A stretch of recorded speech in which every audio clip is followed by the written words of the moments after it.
আগামী ৩ ও ৪ ডিসেম্বর ২০২৫ মেদিনীপুর শহরের ক্রীড়াপ্রেমীদের জন্য অপেক্ষা করছে এক বিশেষ মুহূর্ত। তরুণ সংঘ ব্যায়ামাগারের উদ্যোগে ঐতিহ্যবাহী মেদিনীপুর কলেজিয়েট স্কুল ময়দানে অনুষ্ঠিত হতে চলেছে জঙ্গলকন্যা স্পন্দন কাপ ২০২৫ মহিলাদের এক চমকপ্রদ ফুটবল টুর্নামেন্ট। দুদিনের এই দিন ও রাতের টুর্নামেন্টে অংশ নেবে মোট ১৬টি মহিলা দল, যাদের মধ্যে রয়েছে শুধু বাংলাই নয়, ঝাড়খণ্ড, উত্তরপ্রদেশ, বিহার, হরিয়ানা ও ছত্তিশগড় রাজ্যেরও একাধিক দল। শুক্রবার সন্ধ্যায় তরুণ সংঘ ব্যায়ামাগারে সাংবাদিক বৈঠকে এই তথ্য জানিয়েছেন স্পোর্টস কমিটির কনভেনার নির্মাল্য চক্রবর্তী। উপস্থিত ছিলেন ক্লাবের সভাপতি উদয় পাল, ক্রীড়া সম্পাদক তপন ভকত, ক্রীড়া সংগঠক নন্দলাল ভকত ও সমাজসেবী শান্তনু চক্রবর্তী প্রমুখ। আজকে আমরা তরুণ সংঘ ব্যায়ামাগারে বসেছিলাম, তার কারণ আগামী ডিসেম্বর মাসের ৩-৪ তারিখ এই জেলার সর্ববৃহৎ মহিলা ফুটবল টুর্নামেন্ট আমরা আয়োজিত করতে চলেছি। তারই প্রস্তুতি মিটিং আজকে আমাদের ক্লাব প্রাঙ্গণে আমরা করছি।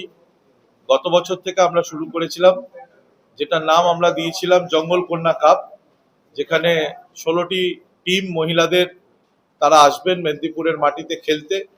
এবং গতবারও যেমনি পশ্চিমবঙ্গের বাইরে থেকেও বিভিন্ন রাজ্য থেকে মহিলাদের টিম এসেছিল, এবারও তার ব্যতিক্রম হচ্ছে না। এবারও পশ্চিমবঙ্গের বাইরের বিভিন্ন রাজ্য থেকে মহিলাদের টিমের যারা কোচ সহকারী যারা আছেন তারা আগ্রহ প্রকাশ করেছেন, তারা ইচ্ছা প্রকাশ করেছেন, তারা আমাদের এই আয়োজিত টুর্নামেন্টে তাদের মহিলাদের টিম নামানোর জন্য ইচ্ছুক প্রকাশ করেছে। এটা আমাদের কাছে সবচেয়ে বড় প্রাপ্তি।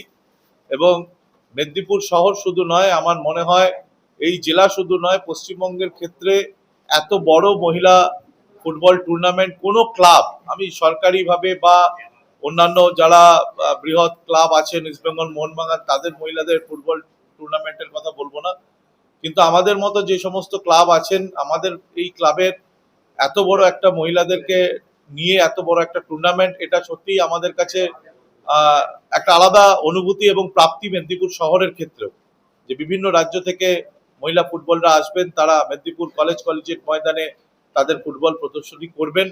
এবং আমরা প্রত্যেকে তারই খুঁটিনাটি সমস্ত বিষয় নিয়ে আজকে মিটিংয়ে বসেছিলাম।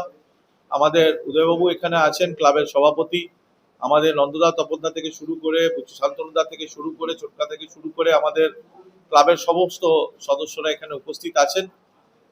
টুর্নামেন্টে কি হবে, কিভাবে উদ্বোধন হবে, খেলা পরিচালনা কারা করবে, কটা থেকে খেলা শুরু হবে, এইসব বিষয় নিয়ে আমাদের মূলত আলোচনা হয়েছে।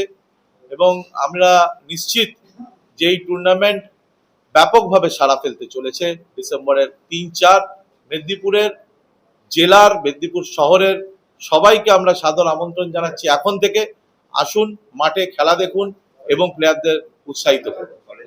কলেজিয়েট ময়দানে একদিকে নারীরা অত্যাচারিত, লাঞ্ছিত হচ্ছে, তাদেরকে অত্যাচার বাড়ছে আমাদের রাজ্যে, এর পাশাপাশি ফুটবল পরিচয় কি বার্তা দিতে চাইছে? প্রথম কথা হচ্ছে, আপনার প্রশ্নের উত্তর একটা কথাই বলবো, গত পুজোর ঠিক আগেই সেন্ট্রাল ব্যুরোর যে রিপোর্ট বেরিয়েছে তাতে ভারতবর্ষের সবচেয়ে সিকিউর শহর হচ্ছে কলকাতা। এবং একটা শ্রেণী পশ্চিমবঙ্গকে, বাঙালিদের, বাংলার ওপর একটা আক্রমণ করার একটা চেষ্টা করছে, প্রয়াস করছে এবং চক্রান্ত করছে।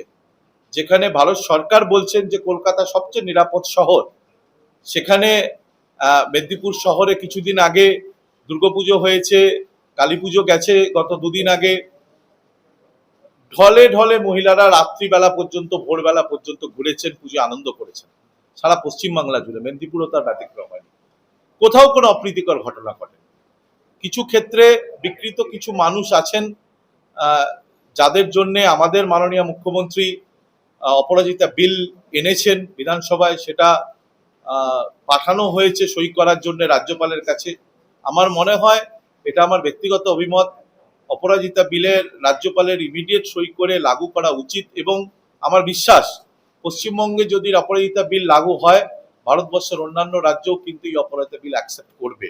এবং মহিলারা যথেষ্ট সুরক্ষিত এবং স্বনির্ভর, যে কারণে সর্বক্ষেত্রে, শুধু খেলাধুলো বলবো না, সর্বক্ষেত্রে মহিলারা যেভাবে এগিয়ে যাচ্ছে, তাতে আরো বেশি করে মহিলাদের খেলার প্রতি যাতে আকর্ষণ বাড়ে, সেই উদ্দেশ্যেই আমাদের এই টুর্নামেন্ট। এত মহিলা আসবে, এত মহিলা নারী সমাগম, তাদের নিরাপত্তার ব্যাপারটা কি দেখছেন আপনারা? আমরা আমাদের টুর্নামেন্টের ব্যাপারে আজকে যথারীতি ক্লাব প্রাঙ্গণে আমরা আলোচনা করেছি। একটা টুর্নামেন্ট করতে গেলে সেটা শুধু মহিলা কেন, যে কোনো টুর্নামেন্ট করতে গেলে প্রশাসনের কাছ থেকে পারমিশন নিতে হয়। আমরা সেই পারমিশন প্রশাসনের কাছে আবেদন জানাবো এবং বিশ্বাস করব মেদিনীপুর জেলা পুলিশ প্রশাসন যারা আছেন তারা বিগত দিনেও আমাদেরকে সহযোগিতা করেছেন, পূর্ণ সহযোগিতা করেছেন, এবারেও তার ব্যতিক্রম হবে না।